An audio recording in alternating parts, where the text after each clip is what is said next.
안녕하세요, 여러분. 오늘은 무엇을 해도 그것이 교실식이건 코칭식이건 뭐 자기 주도식이건 간에 그것과 상관없이 반드시 성공하는 애들의 특징과 그것과 반대되는 애들의 특징에 대해서 알아보겠습니다.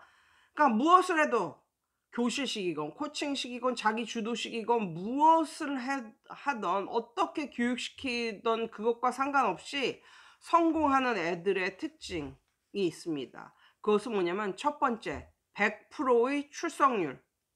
성실한 애들이죠. 성실성은 이것은 IQ와는 거의 상관이 없어 보입니다.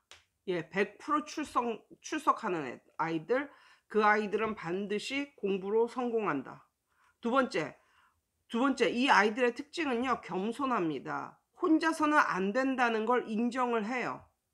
본인의 약점을 인지하는 거죠.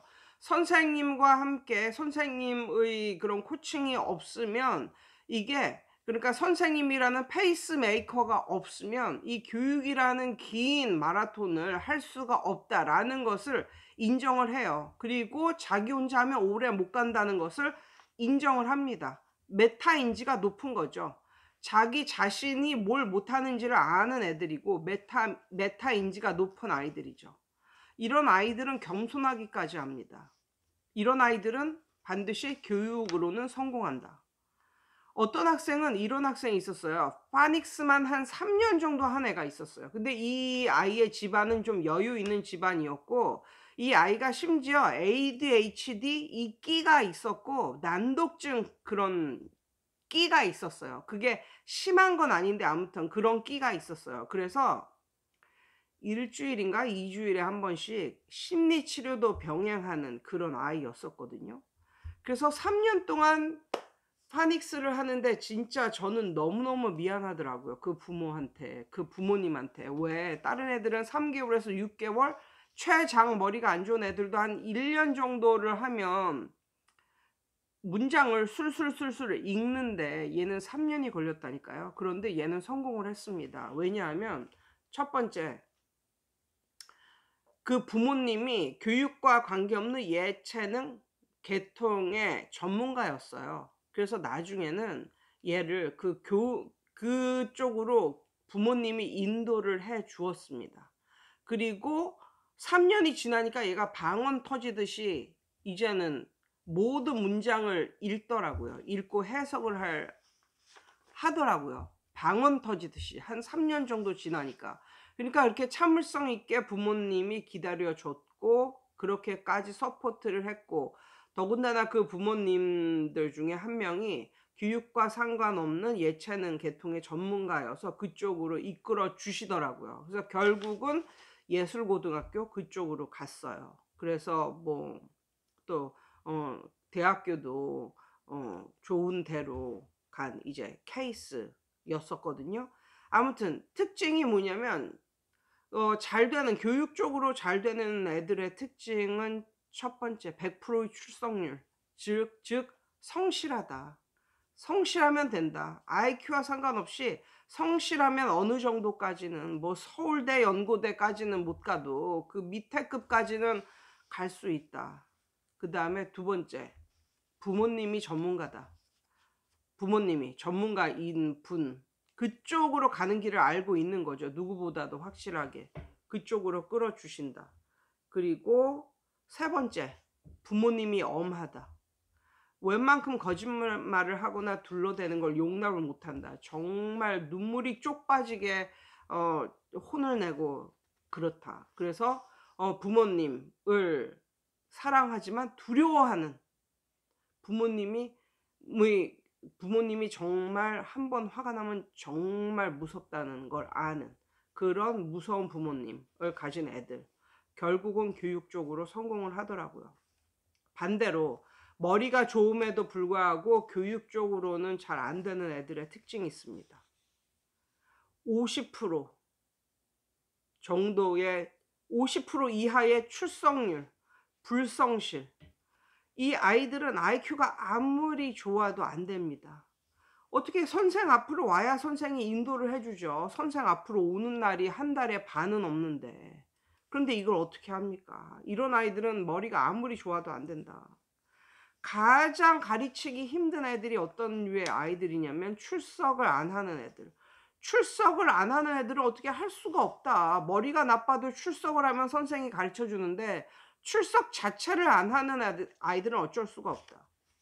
그런데 더 골 때리는 거는 부모님이 이거를 이해를 해요. 뭐 오늘 몸이 아파서 못 가요. 그래, 빠져라. 오늘 뭐 때문에 못 가요. 그래, 빠져라. 뭐 오늘 뭐 때문에 못 가요. 그래, 빠져라. 부모님이 인정을 하고 이해를 해요. 그러려무나. 부모님까지 이러면 저는 더 이상 할 말이 없습니다. 세 번째, 공부를 못하는 아이들일수록 교만이 하늘을 찌른다. 예를 들면 보통 평균이 한 50 정도라고 봤을 때 60 정도를 하면 교만이 하늘을 찌릅니다. 그러니까 예를 들면 한 중2 수준인데 중3 1학기 정도의 수준을 할라 치면 정말 교만이 하늘을 찌릅니다. 이런 애들을 보고 있으면 정말 진짜 잘하는 아이들은 정말 겸손하구나, 이런 걸 뼈저리게 느낍니다. 아주 조금 잘하는 그런 수준으로 행동은 I am always right, 그런 spirit, 그런 attitude, 그런 애들을 보고 있으면 참 가슴이 답답하지요. 예. 그리고 이런 아이들의 부모님들은 정말 너그럽습니다. 100% 내 자식은 항상 옳다. 내 자식은 거짓말을 안 한다. 이게 어떻게 무엇을 근거로 그렇게 생각을 하시는지 모르겠는데, 아이가 한 4-5살만 돼도 거짓말을 안 가르쳐도 거짓말을 해요. 아이들은 그냥 두면 나쁜 길로 간다는 걸 아셔야 돼요. 한 서너 살짜리들 바깥에 이렇게 풀밭에 이렇게 데려다 놓잖아요. 그러면 제일 먼저 하는 짓이 뭔지 아세요? 개미 죽여요. 그리고 거기서 좀 커서 한 초등학생 정도 되잖아요. 그러면 잠자리 죽여요. 잠자리의 날개를 띄면은 죽는다는 걸 알면서도 잠자리 날개를 다 떼어요. 누가 가르쳐 주지도 않았는데. 그런 걸 보면 선악설이 맞는 것 같다, 뭐 이런 성악설이 맞는 것 같다, 이런 생각 있잖아요. 그런 생각이 좀 들고, 부모님이 집에 없잖아요. 부모님이 집에 없는데 아이 혼자 있으면 그 아이는 공부를 하고 책을 읽을 가능성보다는 유튜브로 이상한 거, 선정적인 거, 이상한 거, 이런 것을 들여다볼 확률이 굉장히 높습니다. 그러니까 아이들은 그만 교육 없이 아니면 어른의 인도 없이 가만히 두면은 나쁜 쪽으로 빠진다는 것을 어느 정도 좀 인정을 해야 될 텐데, 너무 자식을 믿습니다. 우리 자식은 항상 옳다. 우리 자식은 거짓말 안 한다. 뭐 이런 식으로. 그리고 부모님이 너무너무 인자하시죠. 절대 체벌 같은 건 안 하시고 엄청나게 인자하시고 자식을 100% 믿어주시고, 그래서 출석률이 뭐 그렇게 중요하냐, 우리 자식이 이런 말 하는 데는 다 이유가 있다, 뭐 이런 식으로 근거 없는 그런 믿음. 예. 그리고 절대 절대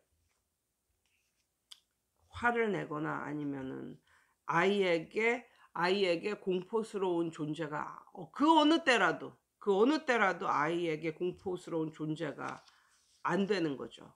그래서 아이는 부모님의 머리 꼭대기에 있고 부모님은 아이의 손아귀 위에서 휘청거리면서 그렇게 아이가 컨트롤을 하죠, 부모를.